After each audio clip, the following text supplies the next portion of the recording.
What's up, Steelers Nation? Welcome back to the channel, where we bring you the hottest, most exclusive Pittsburgh Steelers news, straight from the locker room to your screen. If you love this team and you're fired up about the 2025 season, like we are, go ahead and hit that like button right now. But it really helps us bring you more in-depth coverage. Today's story hits on two major developments that could shape the Steelers' 2025 campaign, one on the injury front, and another involving a potential blockbuster trade for a star wide receiver. Let's dive into it. But first, remember this. Team is evolving, working to improve every single day, and it's all about giving fans something to believe in again. Let's talk about it. Unfortunately, we're starting today's show with some tough news out of training camp. Head coach Mike Tomlin just confirmed that cornerback Corey Trice has suffered a hamstring injury that is more than day-to-day. That's never what you want to hear when talking about a young player trying to climb the depth chart. If you've been following Trice's story, you know this guy has already been through a lot. Drafted in the 7th round, he was looking like a hidden gem in his rookie preseason, until he tore his ACL, ending his 2023 campaign before it even really began. Fast forward to 2024, Trice came back, battled through adversity, and carved out a backup role behind Joey Porter Jr. and Dante Jackson. But just when it looked like he might have a chance to take the next step, bam, another injury. This time it happened during the team's Friday Night Lights practice session under the lights with fans watching. Now, he's dealing with a hamstring issue serious enough to possibly place him on injured reserve yet again. And here's the context, folks. With off-season additions like Darius Slay, Brandon Echols, and a blockbuster trade for Jalen Ramsey, Trice was already being viewed as the 5th cornerback on the depth chart. That's not necessarily a bad place to be, but every practice rep counts at this stage in his development. Missing time now could seriously stunt his momentum and even affect his future with the team. Let's be real, no one questions Trice's heart or toughness. But this is a brutal league. You've got to be available. And with a loaded cornerback room, he's going to have to work twice as hard to earn snaps when he's healthy again. As if that wasn't enough. The Steelers also got bad news on the offensive side of the ball. Backup tackle Calvin Anderson is dealing with a more serious injury than initially reported. Like Trice, Tomlin says it's not day-to-day, which likely means he's set to miss significant time. This could have a domino effect, especially with Broderick Jones still nursing a lingering groin injury. With both your starting and backup left tackles banged up, that pushes guys like Dylan Cook and Spencer Anderson into larger roles. Now, Cook has shown promise in limited action, but let's be honest, Rodgers needs protection. He's not 25 anymore, and he's not running around like Lamar Jackson. Any instability on the offensive line could derail what's supposed to be a high-octane season. If this injury lingers into the regular season, expect the Steelers to explore veteran options via free agency or trade. Now, for the juiciest part of today's show, according to DK Pittsburgh Sports, the Steelers have officially reached out to the Washington Commanders to inquire about a Terry McLaurin trade. Yup, who heard that right? Pittsburgh might not be done adding firepower. Let's break this down. McLaurin is frustrated with Washington after they refuse to pay him what he feels he's worth. He recently requested a trade, and several teams are checking in, sources say. Omar Khan has made a call to see if the Steelers could be a potential landing spot. Now let's dream for a moment. Imagine an offense with Aaron Rodgers at QBD, K. Metcalf stretching the field, Terry McLaurin slicing defenses underneath. Jonnu Smith lining up everywhere, Caleb Johnson providing burst in the run game. That's a Super Bowl caliber unit, plain and simple. But here's the catch. McLaurin reportedly wants to be a no-one option. And that's where things could get tricky.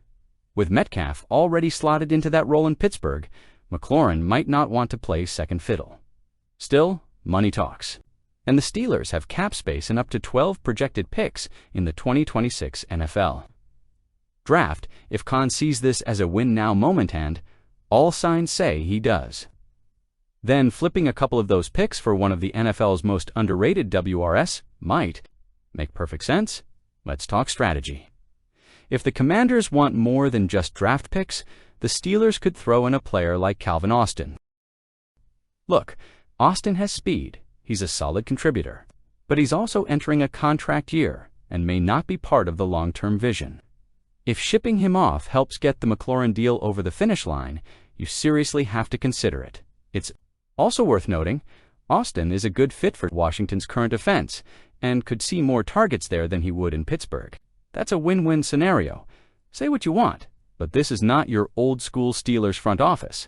Omar Khan is proving to be aggressive, creative, and willing to take big swings, trading away George Pickens for DK Metcalf. That raised eyebrows. But now, following that up with a move from McLaurin, that would be a clear message that this team is oolin on 22-5. The Steelers are no longer tiptoeing around roster upgrades, they're sprinting toward building a championship roster, and I've got to say, it's refreshing to see we got our first real taste of the new-look Pittsburgh Steelers offense during the team's annual Friday Night Lights practice. And let me tell you, this unit might be even more dangerous than fans expected. And why is that? Well, you probably guessed it. Aaron Rodgers. That's right. The four-time MVP and future Hall of Famer is already making his presence felt in Latrobe. And if you thought he was just coming here to retire quietly, think again.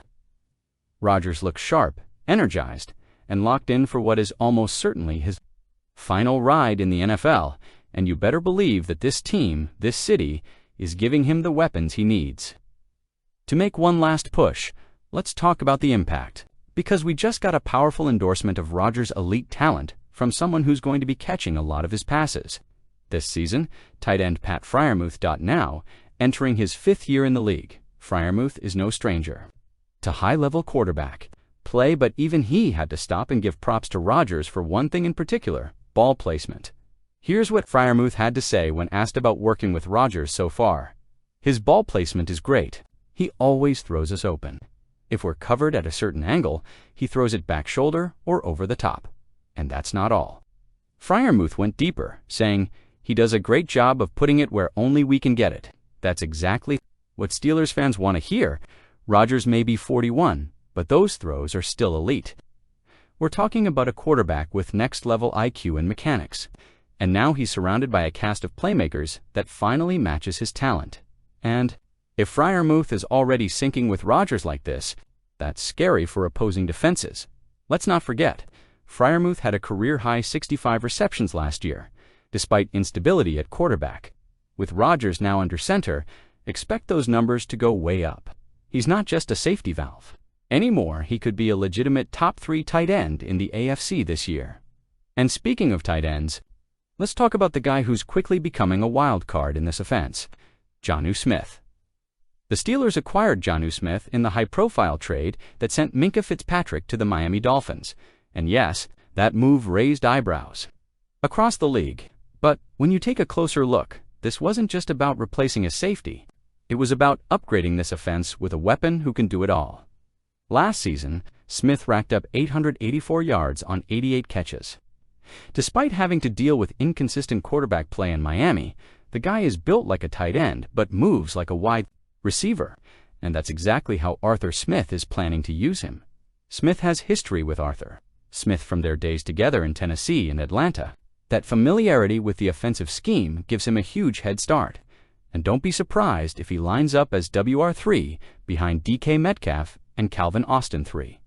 We're talking about positionless football now, and Smith is going to be used everywhere. Tight end, slot, outside. You name it. But Jonnu's role isn't just on the field. Off the field, he's expected to be a key mentor for younger talents like Connor Hayward and rookie J.J. Gott. Both guys have shown flashes, but with a proven vet like Smith in the room, their development could skyrocket this season. The Steelers now boast one of the deepest tight end rooms in the league. Freiermuth, Smith, Washington, Hayward, Galbraith. That's a nightmare for defensive coordinators. So what does this all mean? It means that Aaron Rodgers isn't just in Pittsburgh to collect a paycheck. He's got the tools, the leadership, and the motivation to shock the NFL one more time. His chemistry with Freiermuth is developing fast. His connection with Smith, who's being used like a hybrid weapon, adds a whole new layer to this offense. And with Metcalf and Austin stretching the field, this Steelers attack is starting to look explosive. Let's be real. Rodgers' last 2 years with the Jets were frustrating. Injuries, chaos, underperformance. But 2025 offers a clean slate. New team, new energy. new expectations. So here we are, Steelers Nation.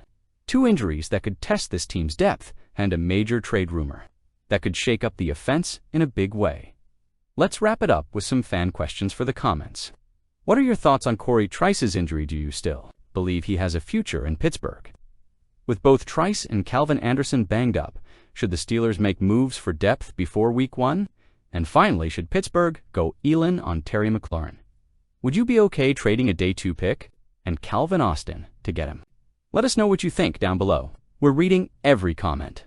And if you enjoyed this breakdown, don't forget to smash that like button, subscribe for more exclusive Steelers updates, and tap the bell so you never miss a beat. Until next time, stay loyal, stay loud, and as always, here we go, Steelers.